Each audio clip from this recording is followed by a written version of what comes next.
In 1784, Kant wrote an essay in response to a question posted by a Berlin journal. What is enlightenment? His answer has become one of philosophy's most famous statements, capturing the entire spirit of the age in a few powerful paragraphs.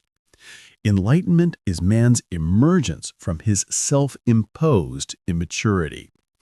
Immaturity is the inability to use one's understanding without guidance from another. This immaturity is self-imposed when its cause lies not in lack of understanding, but in lack of resolve and courage to use it without guidance from another. Sapere Aude. Have courage to use your own understanding. That is the motto of enlightenment. Let's unpack this dense but crucial passage because it establishes the foundation for everything else in Kant's political philosophy. First, notice what enlightenment is. Emergence from immaturity. Kant uses a developmental metaphor. Humanity has been like a child, dependent on guardians to think for them. Enlightenment is growing up, becoming intellectually mature, capable of using your own understanding without someone else guiding you. Second, this immaturity is self-imposed. This is crucial. The problem isn't that we lack of a capacity to think for ourselves. The problem is that we're lazy and cowardly. It's easier to let others think for us. Books can understand for me. Pastors can serve as my conscience. Doctors can decide my diet. I need not think if I can only pay. Others will readily undertake the irksome work for me. Third, the solution requires courage. Sapere Aude. Dare to know. Have the courage to use your own understanding. This is the motto of enlightenment. Borrowed from the Roman poet Horace, but given new meaning. Thinking for yourself isn't just an intellectual exercise.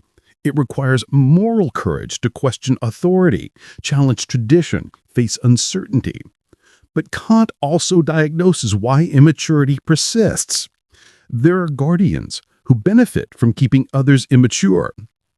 After the guardians have first made their domestic cattle dumb and have made certain that these placid creatures will not dare to take a single step without the harness of the cart to which they are confined, the guardians then show them the danger which threatens if they try to go alone. This is profound social criticism. Those in authority, religious leaders, political rulers, self-appointed experts, have incentives to keep people dependent. They make independence seem dangerous, even impossible. They create rules, dogmas, and formulas that replace thinking. And people, comfortable in their dependence, accept this arrangement. The result is what Kant calls tutelage, being under guardianship like a perpetual child. Religious tutelage, I need not think about religion, my pastor thinks for me. Political tutelage, I need not think about public affairs, others will manage the commonwealth for me. Intellectual tutelage, I need not think at all if I can pay someone to think for me.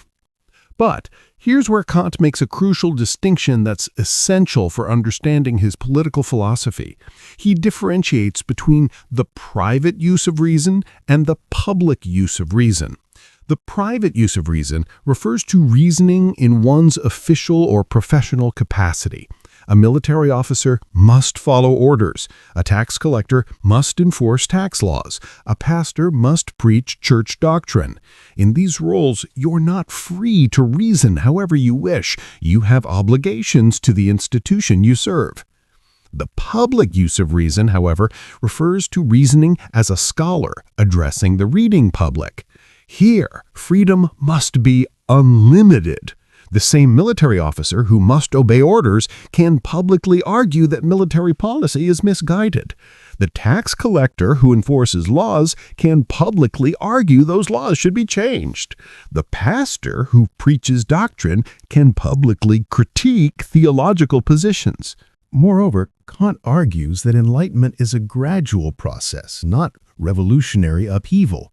A revolution may well put an end to autocratic despotism and to rapacious or power-seeking oppression, but it will never produce a true reform in ways of thinking. Instead, new prejudices, just like the old ones, will serve as a leash to control the great unthinking mass. This is Kant reflecting on both the American and French revolutions. Revolution might change who holds power, but it doesn't automatically create enlightened thinking.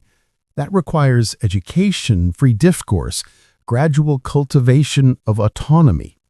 You can't force people to be enlightened any more than Rousseau's forcing them to be free actually creates freedom. The implication for politics is profound. Legitimate government must not just protect external freedom or represent the general will or check power structurally. It must respect and protect the autonomy of rational beings, their capacity and right to think for themselves, to use their own understanding, to emerge from tutelage. This autonomy, this self-governance of reason, according to principles it recognizes as valid, becomes the foundation of human dignity. And human dignity becomes the foundation of all legitimate political order.